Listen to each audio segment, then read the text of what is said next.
ഒന്ന് വാവ സൗണ്ട് വെച്ച് പറഞ്ഞേ.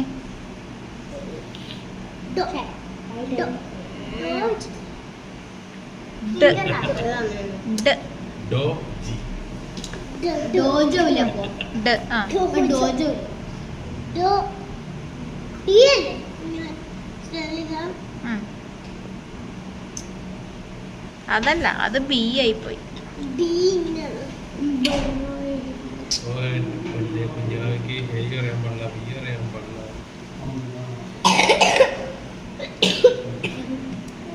എങ്ങനെ ഡോഗ് എഴുതണേ? 1 2 3 അല്ല, ഡോഗ് എഴുതിയാൽ മതി.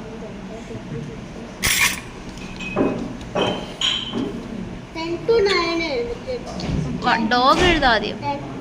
ഡ ഓ ഗ, ഡോഗ് എഴുതിക്കേ.